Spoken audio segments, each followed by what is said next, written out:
Hola, ¿qué tal? Muy buenos días. Mi nombre es Moisés David Ramos Arrea y el día de hoy vamos a hablar acerca de el croup. El croup básicamente es una obstrucción de las vías respiratorias y esta va a ser de forma variable, que puede ser también de forma altamente riesgoso o de mediano riesgo o de bajo riesgo.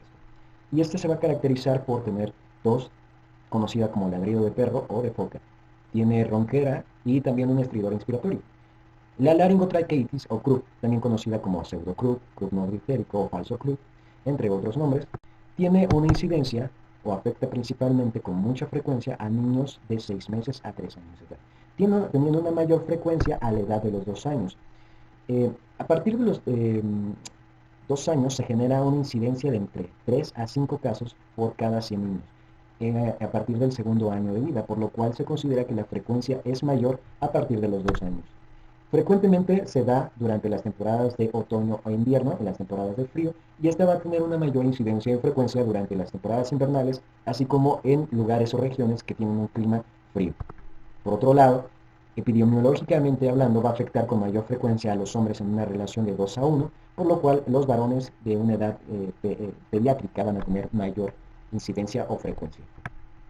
Los agentes que van a causar esta enfermedad, los agentes etiológicos, va a estar causado por tanto virales como bacterianos y los más frecuentes en el caso de los virales, como tú puedes observar, son los para influenza del grupo 1 al 3. Los 4 se descartan porque están más afectados o afectan más prioritariamente a nivel gástrico. Los bacterianos, aunque son de alguna otra forma más raros, los más frecuentes son los Haemophilus influenzae del tipo B, y los menos frecuentes en el caso tanto de los virus como los bacterianos son los parainfluenza del tipo 2, los influenza del tipo A y los sincitial respiratorio o los adenovirus. Los estafilococos aureus, los estafilococos biógenes y los moxelas catarralis, así como los neumoniae, son menos frecuentes, sin embargo, tienen cierta incidencia dentro de esta laringotraqueitis.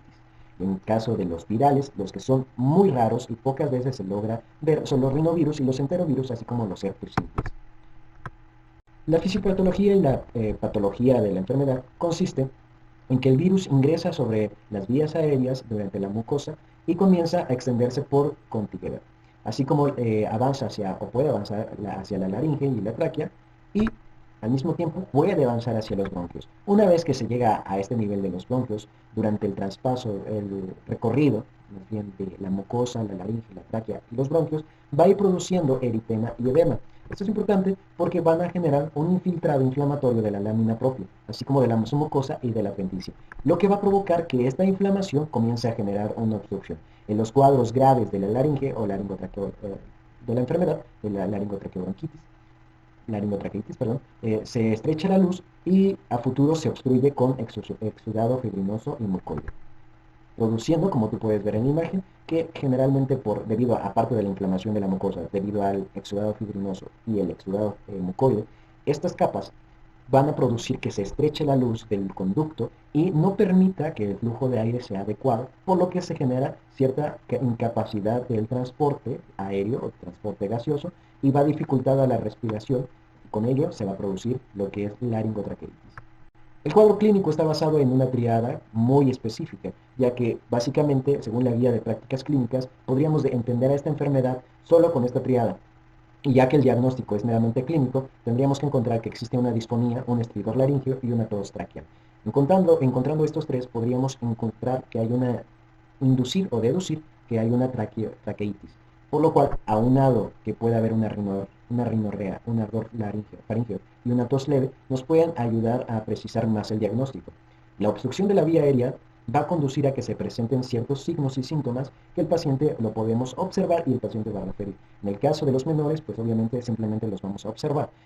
Vamos a observar taquipnea, taquicardia, retracción supraclavicular y tiraje intercostal del grado que va a ser variable. Y más adelante estaré hablando acerca de cómo podemos visualizar y cómo podemos definir el grado de obstrucción laringea que va a haber, o más bien grado de ineficacia del transporte gaseoso. Si se agrava, esta parte del intercambio gaseoso va a aparecer inquietud, ansiedad, cianosis con palidez y depresión neurológica por hipoxia e hipercapnia. Para esto, y para definir, como bien te decía, son necesarios utilizar valoraciones de tipo de escalas que nos van a dar un parámetro en el cual el paciente va a estar teniendo tanto una gravedad severa, media o leve. Y para esto vamos a utilizar las valoraciones de Forbes y de Taussig. En el caso de la valoración de Towson, para la laringotraqueobronquitis vamos a encontrar que se clasifican en 0, 1 y 2. Para aquellos que se encuentran en un estado normal, vamos a encontrarlos o clasificarlos desde el 0. Aquellos que están en un estado leve, mediano, vamos a encontrarlo en un 1. Y aquellos que se encuentren en severo, vamos a encontrarlos en un grado 2. ¿Qué califica? Va a calificar si se encuentra una retracción, un estridor, una coloración, que puede ser tanto azulada como normal o variable. Una conciencia y obviamente también va a valorar el soplo vesicular. Con esto vamos a medirlos. Si en el caso de una normalidad, pues vamos a encontrar que no va a haber estridor, no va a haber retracción, no va a haber ninguna coloración, pues, puesto que se va a encontrar normal y la conciencia va a estar adecuada al paciente. El soplo vesicular va a ser normal. En dado caso de que haya una obstrucción leve o moderada, vamos a encontrar que hay llanto, hay un tiraje intercostal o una retracción intercostal y en la coloración vamos a encontrar cianosis. En la conciencia vamos a encontrar que va a haber una alteración, una fatiga o puede haber incluso desesperación o ansiedad en el niño. Asimismo, vamos a encontrar que se encuentra disminución leve del soplo vesicular y en el caso grave vamos a encontrar que en el caso del estridor va a haber un reposo, va a haber un tiraje supraesternal, así como sifoideo, precisamente porque no se está generando el intercambio gaseoso y pues estas regiones anatómicas van a encontrarse más encontradas hacia lo que es el hueso y por eso se genera una retracción. La coloración del paciente va a generarse más azulada con una cianosis, con un flujo gaseoso de 40% y la conciencia se va a encontrar letárgico. Al mismo tiempo el soplo vesicular va a estar disminuido y va a ser de manera grave. Por lo cual también se puede generar una valoración del tipo Forbes en la laringotraqueobronquitis y esta va a estar medido por estadios. El estadio 1, el estadio 2, el estadio 3 hasta el estadio 4. Cada estadio va a ir aumentando la gravedad en el cual el paciente se encuentra. Y en cada estadio se van a encontrar o se van a manejar diferentes índices para poder medir y diagnosticar la severidad del paciente. En el estadio 1 encontramos que existe prevalencia de fiebre, hay una disfonía, existe una tos perruna y generalmente se encuentra un estridor. Cuando el paciente llora o cuando es molestado. Por lo tanto, este podría ser la parte más leve del comienzo de la obstrucción. El estadio 2 ya hay un aumento de la severidad, sin embargo no estamos en grado crítico, pero el estridor laringio es continuo, hay una retracción o un tiraje intercostal inferior y los tejidos blandos del cuello van a estarse contrayendo, más bien van a estar en un estado de retracción. El estadio 3 va a encontrarse con signos de hipoxia, retención de CO2 y una inquietud, ansiedad, palidez, una sudoración y taquipnea.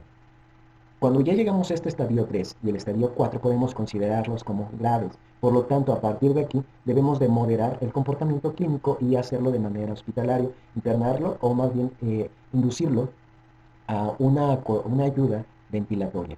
Por lo que el estadio 4 consideraríamos como la parte más alta y más agresiva de mayor severidad para el paciente. En este caso ya podríamos considerar que el paciente se encuentra inconsciente, tiene una cianosis intermitente o puede ser permanente y puede llegar incluso a haber un paro respiratorio, por lo cual en este caso ya deberíamos de haber tomado en cuenta que el paciente se encuentra en el peor de los casos y tomar las medidas necesarias para rehabilitarlo o restituir el intercambio gaseoso. Otra de las escalas que son muy importantes son las escalas de Wellesley, que la guía de práctica clínica menciona. Y en esta escala de Wellesley valora la gravedad del CRUP, es decir, de la laringotraqueobronquitis. Este indicador de gravedad va a dar un puntuaje según cada apartado que tiene, el cual consiste en el primer apartado va a ser el estridor respiratorio, el tiraje, la ventilación, la cianosis y el nivel de conciencia.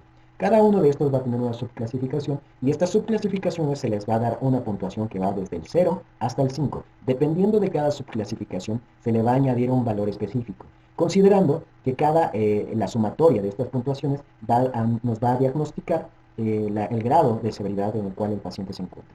Y podemos hacer con esto que el estridor respiratorio puede ser en el estado normal, que no va a haber ninguno, o en el estado moderado, que va a haber en reposo, o audible con endoscopio o estetoscopio.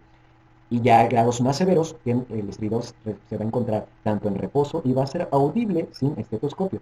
Por lo cual el primero va a ser 0 hasta el 2, dependiendo del nivel de gravedad. El tiraje intercostal, vamos a llegar a una puntuación 3 como el grado más severo. Y vamos a calificarlo a 0 como ausente, leve como 1 y moderado como 2. En el caso más severo va a ser grave, que vamos a darle una puntuación de 3. La ventilación que va a ser la entrada de aire, vamos a entrar como normal, disminuida o muy disminuida, que va a ir de 0, 1 o 2 respectivamente. La cianosis, en caso de que se encuentre ausente, va a ser 0. Cuando hay una agitación va a haber 4 y en reposo va a haber 5. Si te das cuenta, la puntuación ha variado precisamente porque en reposo, una cianosis, el grado de severidad y de preocupación clínica va aumentando. El nivel de conciencia va a ir desde normal o alterado. Es necesario precisar que durante este estado, si el paciente se encuentra en un estado de conciencia tanto letárgico en reposo o de una manera muy poca reactiva, considerar como un estadio bastante severo o grave, por lo cual debemos de tomar una medida terapéutica que puede ir desde un apoyo ventilatorio incluso hasta una intervención quirúrgica. Y haciendo la sumatoria de cada uno de estos indicadores de gravedad, vamos a encontrar como un indicador de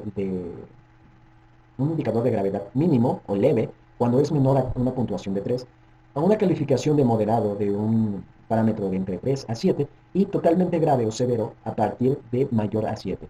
Entonces, en esta escala estamos valorando tanto el estridor respiratorio, la retracción de la pared torácica, la entrada de aire y la presencia o esencia de palidez o de cianosis, así como el estado o el nivel de conciencia y el estado mental en el cual se encuentra el paciente. Claramente, todas estas valoraciones son subjetivas y pueden haber o quedan más bien expuestas al grado de ojo clínico que tenga el médico que está realizando esta valoración. Puede existir una variación en el momento de observar. Son útiles para controlar la respuesta al tratamiento de cada escala, por lo tanto, sí son necesarios y oportunos realizarlas en el momento adecuado y de alguna otra forma nos van a dar una indicación para qué momento realizarlo.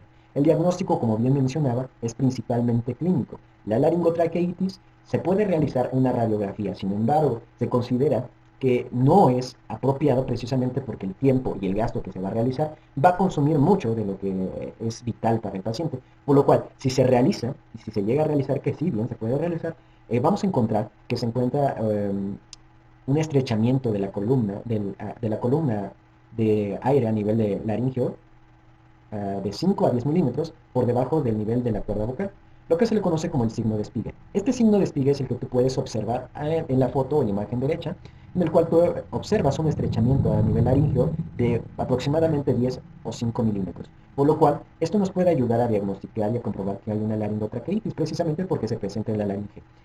Sin embargo, muchas veces no puede ser específico ni tiene una sensibilidad adecuada para diagnosticarlo. Precisamente por esto no se considera que es una forma clínica o más bien radiológica oportuna, porque puede llegar a retrasar y no diagnosticar certeramente el caso.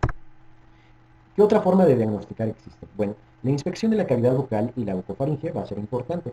Durante esta prueba vamos a observar o vamos a tener oportunidad para realizar muchas más pruebas. Durante esta inspección se puede proceder a realizar una intubación endotraqueal, en los casos que se requiera, obviamente, cuando ya se ha realizado la escala, precisamente para priorizar la ventilación y posteriormente decidir hacia un diagnóstico. Y también se puede ayudar a tomar una muestra de cultivo para sospechar e identificar la etiología, si en cada caso es bacteriana o viral, y para esto tener un diagnóstico mucho más certero, precisamente priorizando tanto eh, la ventilación y el intercambio gaseoso, así como identificación de la etiología. Cuando se presenta esta enfermedad podríamos confundirlas con otras que son muy similares, tanto por los síntomas y los signos, así como la presentación en que se van manejando. Precisamente por esto, un diagnóstico diferencial y por lo cual nosotros debemos de buscar la manera en comprobar que no son estas enfermedades, sería necesario a través del manejo clínico, del diagnóstico a través de muestras de cultivo y también precisamente por los signos y síntomas, así como el grado de evolución que vaya teniendo el paciente. Y es precisamente los diagnósticos diferenciales que encontramos como el croup espasmódico, la epiglotitis, la traqueitis bacteriana y el acceso periamigdalino, los abscesos retrofaringeos, la uvulitis, y algo que es muy importante mencionar, y por eso se realiza una observación directa durante la bucofaringe, precisamente porque puede haber una obstrucción por un cuerpo extraño. Durante esta etapa pediátrica es muy usual encontrar que los niños ingieran cosas que puedan obstruir la cavidad laringea. Recordemos que en esta etapa fisioanatómica y cronológica va a tener una longitud y una parte muy estrecha. Aparte de la longitud, vamos a encontrar una luz muy estrecha, que es parte de la anatomía y fisiología normal y común del pediátrico. por lo cual es común que en estas partes se obstruyan por objetos muy pequeños, objetos muy grandes, y pues es necesario revisar que no exista una, un agente que sea material. El tratamiento va a consistir en diferentes acciones y priorizando muchas de las cuestiones se han encontrado que las nebulizaciones, la adrenalina resémica nebulizada, tienen ciertos beneficios, aunque no se han comprobado cómo actúan dentro del cuerpo, sí se han demostrado que tienen mecanismos que favorecen al mejoramiento del paciente. Incluso han disminuido el tiempo de la hospitalización durante el proceso de la laringotraqueitis. Por eso mismo, se receta tanto las nebulizaciones, o es permisible las nebulizaciones, así como la adrenalina resémica nebulizada. En caso de que apliquemos una adrenalina resémica nebulizada, el tratamiento va a ser en 0.05 mililitros kilogramos de una solución de 2.25. Se pueden agregar los glucocorticoides.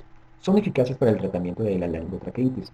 Sin embargo, estas deben de ser aplicadas o administradas durante los primeros indicios, durante el tratamiento oportuno, ya que conducen a una mejor restauración del manejo respiratorio y una oportunidad de prevenir complicaciones.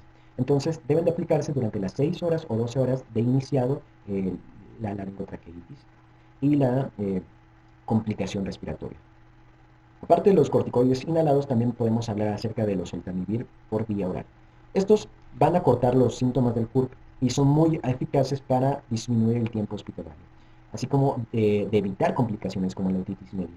La intubación traqueal, que es otro de los tratamientos y de las medidas un poco más directas y agresivas que podemos llegar a realizar durante el paciente, se va a ampliar mediante ciertos cuestionamientos. En primer lugar, tenemos que encontrar que el paciente está en un estado crítico y debe de cumplir con ciertos indicadores de cada uno de las escalas que ya habíamos mencionado.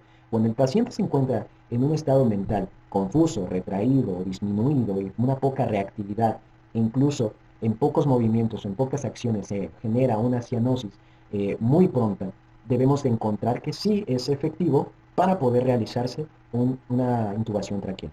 El incremento del estridor es otro indicador. La frecuencia respiratoria y cardíaca alterada nos va a ayudar a indicar que el paciente ya se encuentra en un estado de gravedad superior. Las retracciones, tanto intercostales como de los virajes intercostales y del espacio cifoideo, nos van a ayudar a ver que el grado de severidad es mucho mayor.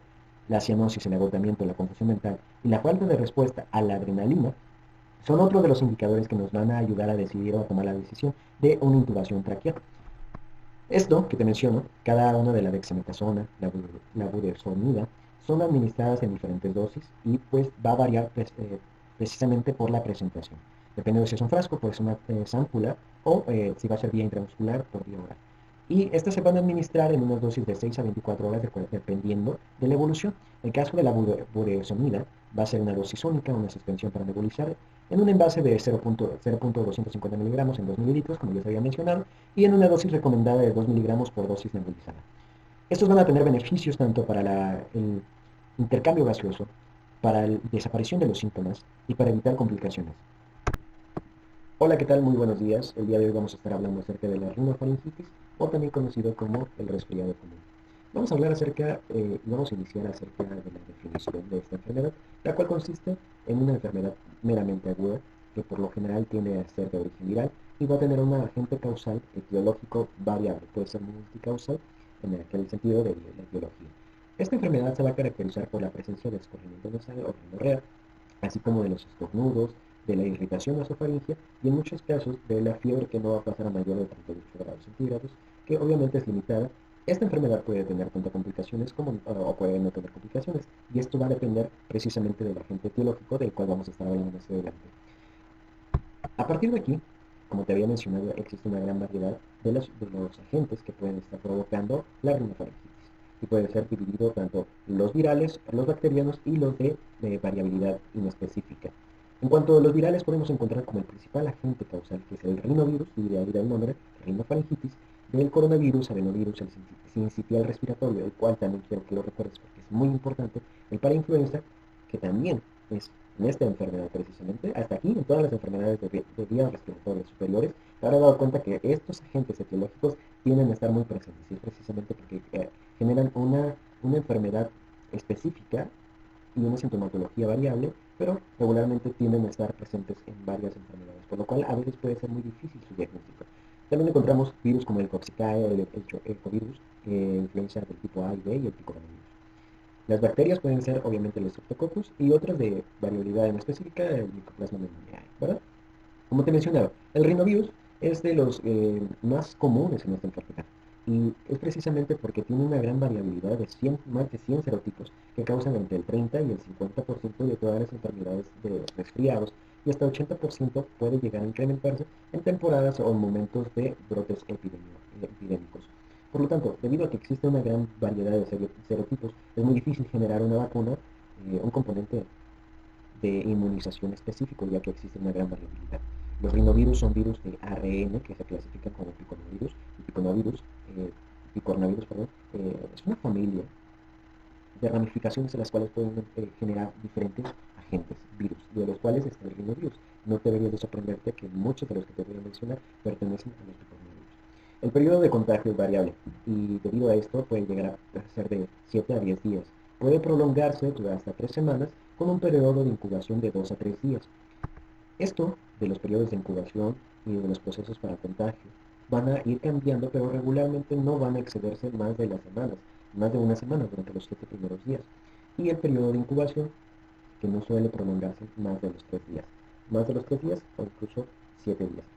Los coronavirus, que son otro de los agentes etiológicos causales de la rinofaringitis, es un virus que es de origen ARN, que mide unos de 80 a 160 nanómetros, y pues precisamente las especificaciones o las características de estos virus es de que se tienen a nivel microscópico a ser muy precisos precisamente por las características morfológicas que cuentan. Se han identificado cuatro, o más bien se han agrupado cuatro tipos de antígenos. De ahí los virus de coronavirus ya actualmente se han modificado, pero aún prevalece esta clasificación por grupos. En el grupo 1 y en el grupo 2, ojo, que se encuentra el virus del coronavirus de 22.9E relacionado con el resfriado común. Vamos a encontrar dos que son importantes. Y el grupo 1, que va a ser el NL63, que está relacionado con la neumonía. El grupo 2, que es el bovinos, el virus de la hepatitis en ratones también se encuentra, y el grupo 2, que es el COP OC43 humano, también que causa resfriados comunes. Estos dos grupos, con sus clasificaciones de OC43 y 22.9E, son importantes precisamente porque a nivel de la enfermedad que estamos estudiando en este momento, son unos agentes causales muy importantes y de hecho estos causan una incidencia bastante amplia. En cuanto al grupo 3 y el grupo 4, el grupo 3 está relacionado con las enfermedades aviarios y el grupo 4 está relacionado con el síndrome respiratorio agudo severo. Entonces, a partir del SARS-CoV, que ya tú sabes el nombre, se ha generado el COVID, la pandemia de la cual estamos siendo testigos históricamente en este momento, precisamente porque es una afección de un síndrome respiratorio grave agudo. El adenovirus, el tercero de la gran clasificación de agentes que pueden ocasionar esta enfermedad. Este tiene un núcleo de nucleoproteínas constituida de ADN, a diferencia del anterior, que era ARN, y se conocen 51 serotipos, divididos de 6 especies, que va desde la A a la F, y la vía de transmisión, pues obviamente va a ser respiratoria. Esto se contagia, como a los demás anteriores, y vamos a encontrar casi todos, es a través de las vías aéreas, precisamente a través de exudados o lagrimeos o pequeñas gotitas a través de la comunicación o de toser. También, y en muchos casos también de fomites. Pues precisamente aquí están mencionadas las secreciones esofaringeas de persona a persona, los fomites, los aerosoles, y se puede transmitir por vía directa a través de las mucosas oftálmicas. Se transmite durante los primeros 4 días durante el cuadro agudo y el periodo de incubación de las infecciones respiratorias pueden llegar de 2 a 14 días. Este es de los pocos virus que pueden llegar a tener un periodo de incubación bastante largo. A diferencia del coronavirus, que ese sí también tiene un periodo de incubación bastante largo, uno de ellos es el COVID-19, el cual tiene un periodo de incubación incluso de 20 días, para algunos autores de 30 días, con lo cual sí puede variar. Sin embargo, como estamos hablando de faringoamigdalitis, pues en lo que es adenovirus es uno de los más largos de 12 a 14 días. Los virus para influenza, muy importante. Estos son grupos de los paramixovirus y se conocen 4 tipos de antígenos distintos, que va desde el 1 al 4. Son importantes porque se subclasifican o si no tienen 2 subtipos, que es el 4A y el 4B. Estos son importantes a nivel gástrico y hablando de la enfermedad, se transmite de persona a persona por contacto directo, igual puede ser a través de las secreciones o nasofaringias o a través de las pequeñas gotitas que se van expandiendo al momento que una persona se comunica, tose o estornuda. La exposición a secreciones nasofaringias contaminadas puede ser también a los humitis o de flu, que son las pequeñas gotitas que bien mencionaba. El periodo de incubación este es corto, que es de igual a 2 a 6 días. Como te decía, no son muchos los que exceden más de la semana. Y el virus sincitial respiratorio, también conocido como el BCR, que es un grupo de los paraxenovirus, que se ha identificado dos cepas, el grupo A y el grupo B, que son las causas más importantes de bronquiolitis y neumonía en niños pequeños, por lo cual este grupo de virus sincitial respiratorio ya mencionaba que es muy importante precisamente porque en el grupo pediátrico son de los agentes causales más importantes, ya de que aparte de los rinovirus que te había mencionado anteriormente, estos también tienen una gran incidencia, una gran frecuencia en niños pequeños con una etapa de vida muy precoz.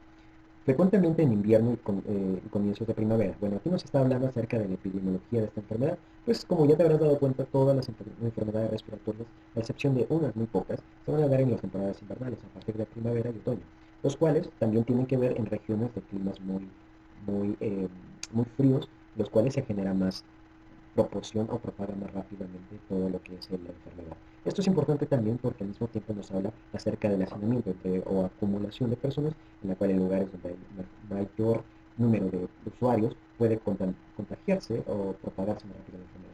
La expresión vírica de esta enfermedad es de 3 a 8 días aproximadamente y en lactantes puede llegar a prolongarse de 3 a 4 semanas, por lo cual esta excreción es bastante prolongada para los niños o para la etapa pediátrica. El periodo de incubación para el virus sincitial respiratorio tiende a ser de 2 a 8 días. El virus de influenza, o también que pertenece a la misma familia de los ortoxenovirus, este tiene tres tipos de antígenos, que va desde la A, B, C, y al mismo tiempo va a tener una subclasificación. El grupo A, que se subclasifica en H1N1, el H1N2, el H3N2. Estos, igual de que los demás, se transmiten de persona a persona por contacto directo, por aerosoles, por fomites, en lugares de climas más templados, en lugares de hacinamiento, donde se propagan a través de las secreciones nasofaringes. El periodo de incubación, de igual manera, esto va a ser de poco tiempo, que va a ser de 1 a 3 días.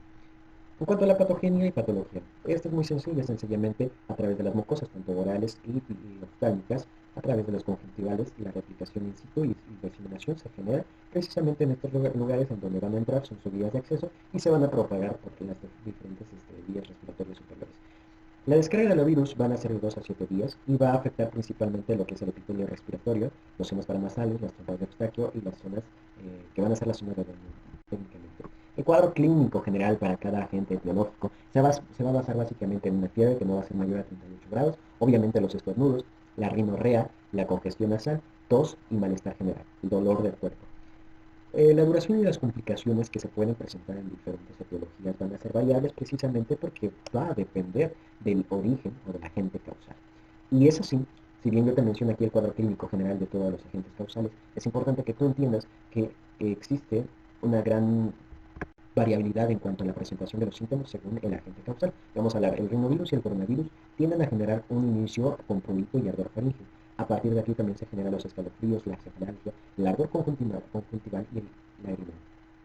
Seguido de esto, es usual encontrar que existe una prevalencia de la obstrucción nasal, una rinorrea, una rinorrea que se va a hacer de característica mucoialina y una tos que va a ser seca, una fiebre de 38 grados centígrados y los síntomas nasales y lagrimeos van a perdurar por más de 3 días. Esto, aunque muchos de los síntomas nasales van a comenzar a disminuir a partir de posterior a estos 3 días, muchos de los síntomas como la cefalalgia y la obstrucción nasal van a persistir.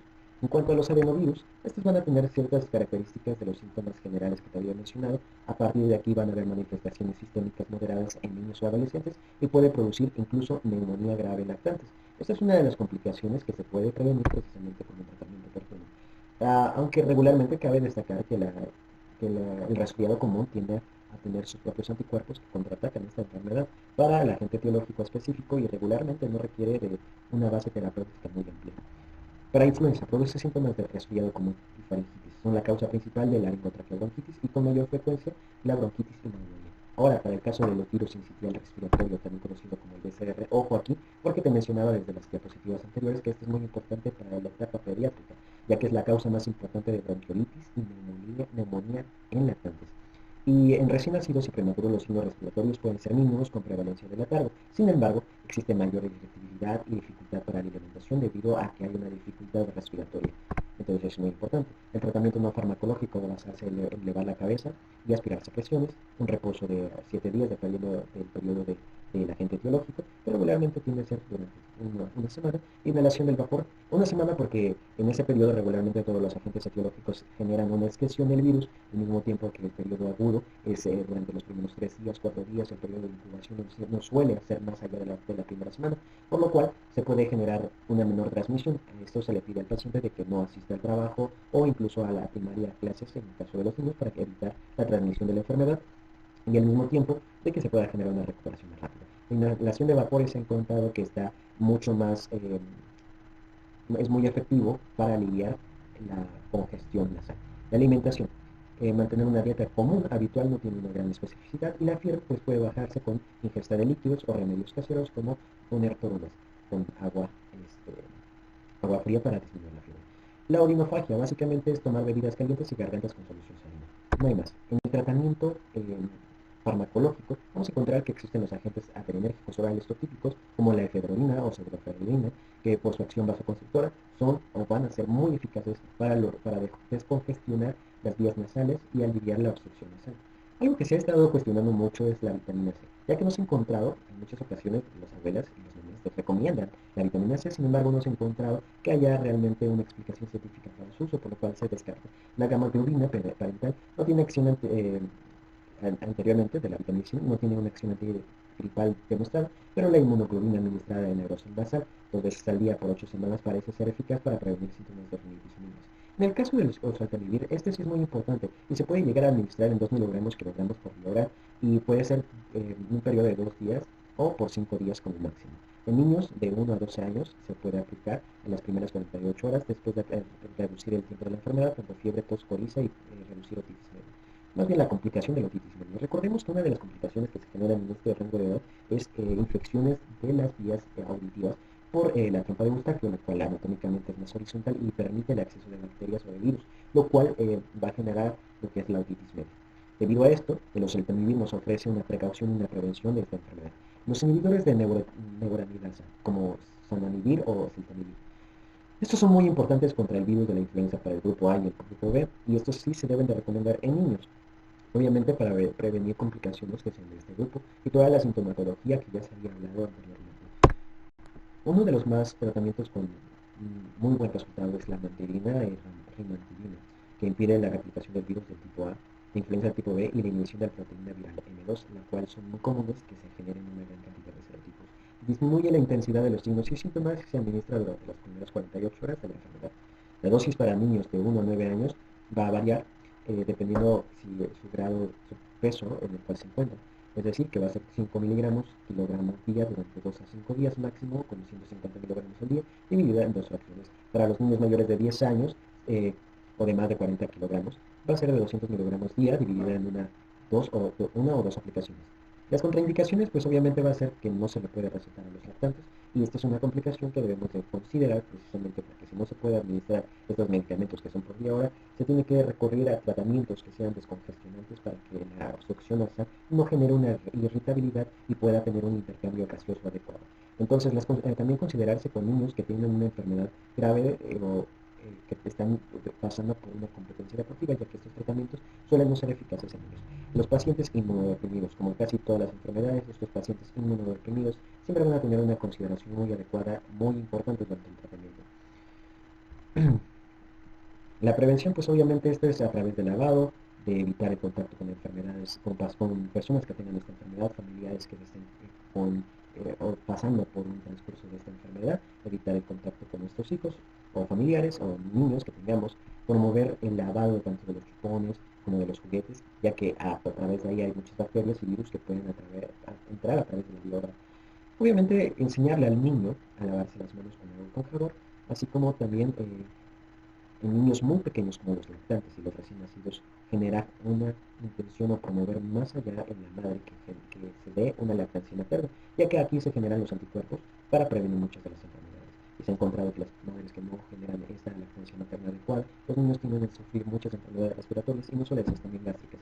Evitar que los niños asistan a guarderías cuando estén pasando cursando por un síntoma de infecciones aéreas de las vías respiratorias superiores y la vacunación contra influenza B en niños de 6 meses a 2 años y en el refuerzo. Esta claramente no se puede aplicar en niños menores de 2 meses, o de 4 meses o de 6 meses, incluso en recién nacidos, precisamente porque no están recomendadas para ellos, no está sugerida, y pues a partir de los 6 meses sí se puede aplicar.